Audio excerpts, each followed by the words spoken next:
Chers élèves, chers professeurs, en mars 1915, le destin de la Turquie et de la France et de toutes les nations engagées dans la Grande Guerre se jouait également dans les premiers ravages du front d'Orient. Ce que certains ont alors appelé l'enfer des Dardanelles reste comme l'un des combats les plus meurtriers de la Première Guerre mondiale. Le 18 mars 1915, la flotte alliée, au cours d'une manœuvre périlleuse, bat en retraite devant Tchanakkale. Le minage du détroit et le feu continu des armées ottomanes endommagent de nombreux vaisseaux. 10 mois durant, les troupes alliées se heurtent à la résistance valeureuse des combattants de Mustafa Kemal Atatürk, qui sont souvent armés de leur seul courage. Tchanakkale est imprenable. L'ivresse d'une guerre courte se dissipe peu à peu. Les soldats alliés creusent dans la rocaille des tranchées de fortune en contrebas des postes turcs. La soif, la maladie, l'épuisement s'installent parmi eux. Pris au piège de ces terres arides et escarpées, bloqués sur les étroites plages où ils ont débarqué, les troupes françaises et britanniques luttent jusqu'au bout. L'enfer des Dardanelles, ce nom résonne dans les mémoires de fils aujourd'hui orphelins. L'enfer des Dardanelles porte aujourd'hui la marque de leur courage. L'enfer des Dardanelles fut le théâtre de l'un des épisodes les plus tragiques de notre histoire. Constantinople est loin, Tchanakkale infranchissable. Au matin du 8 janvier 1916, les Alliés quittent Gallipoli. La campagne des Dardanelles est terminée.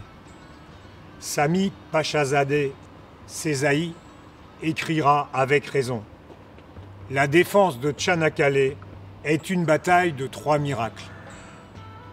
Elle a sauvé l'État, elle a restauré sa gloire et sa grandeur dans le passé, elle a fait de notre patrie une patrie pour toujours.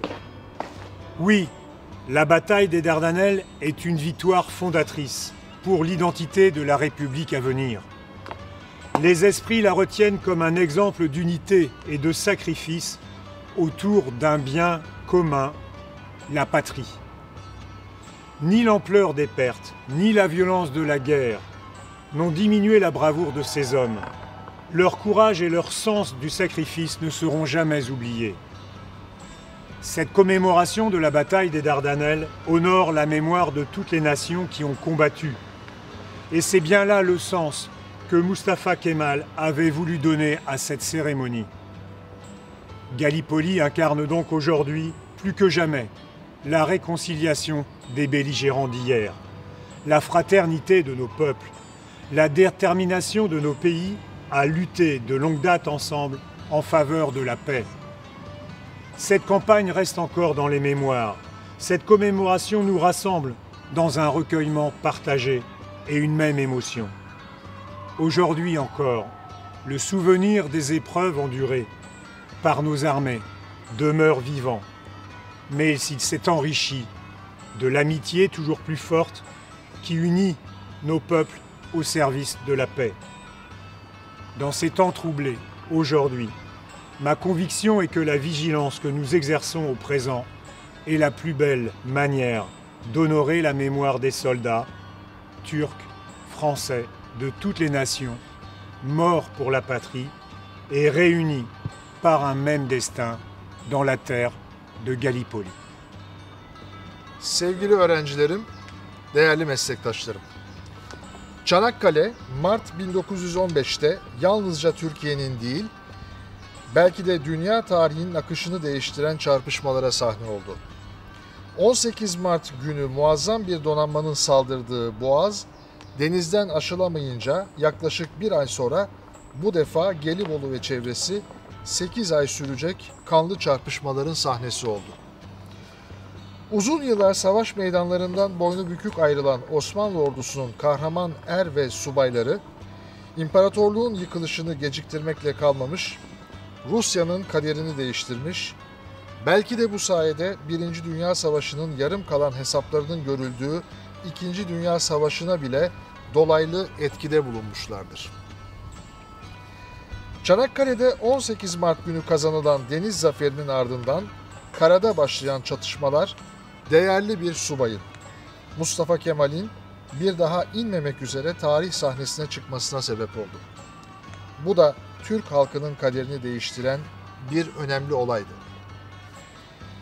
Çanakkale'de yapılan mücadele her ne kadar tarihin en centilmence savaşı olarak adlandırılsa da bu durum savaşın vahşetini ve acısını hafifletmeye yetmiyor. Çanakkale'de ve ardından Birinci Dünya Savaşı boyunca pek çok cephede verdiğimiz şehitlerimiz, yaralanan gazilerimiz, ülke savunması için kendilerini düşünmeden ateşe atmıştı. Onlara minnet borçluyuz.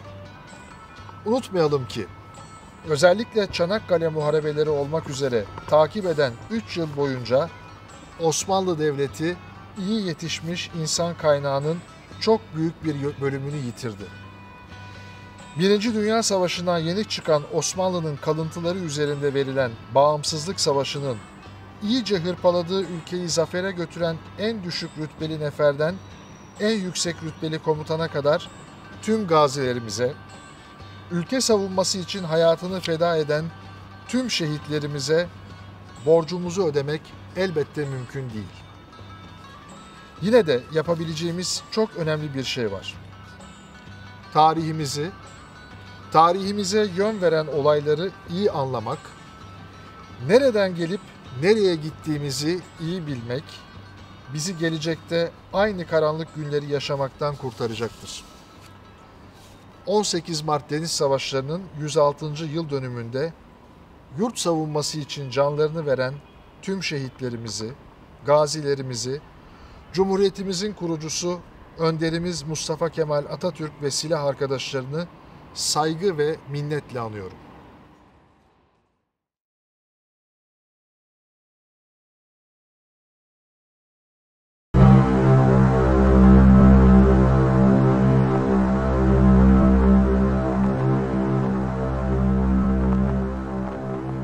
Zahidem, Karagözlüm.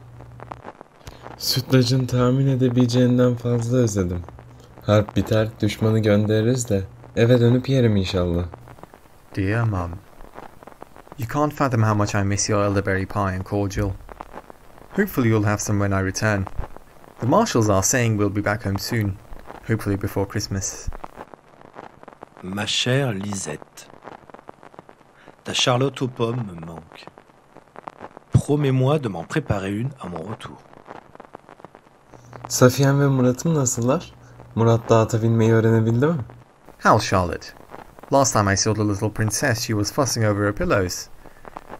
I'll be lucky to find a feather here. Comment vont Pierre et Colette?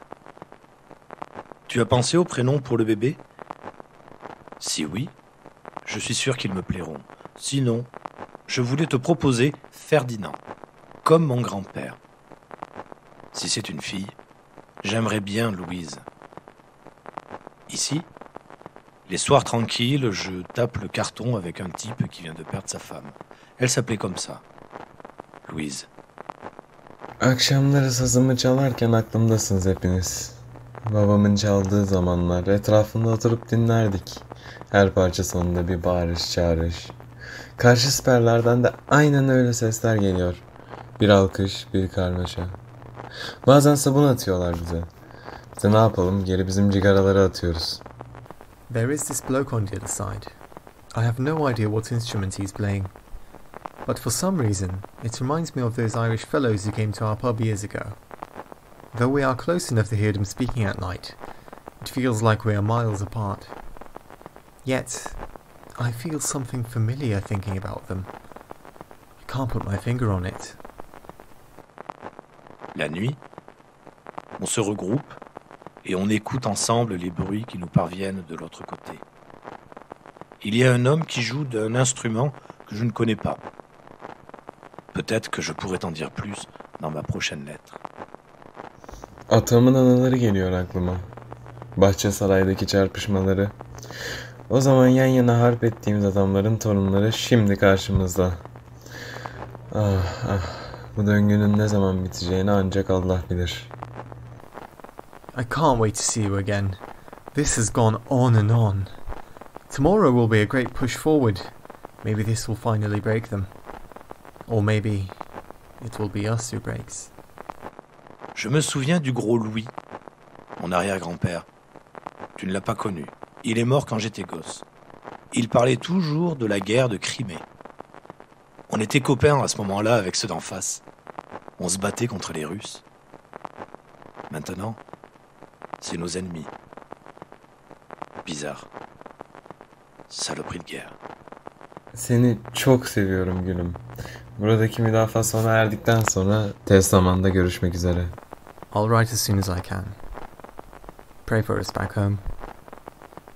Quand je ferme les yeux, je te rejoins sous les draps et ton corps se colle au mien.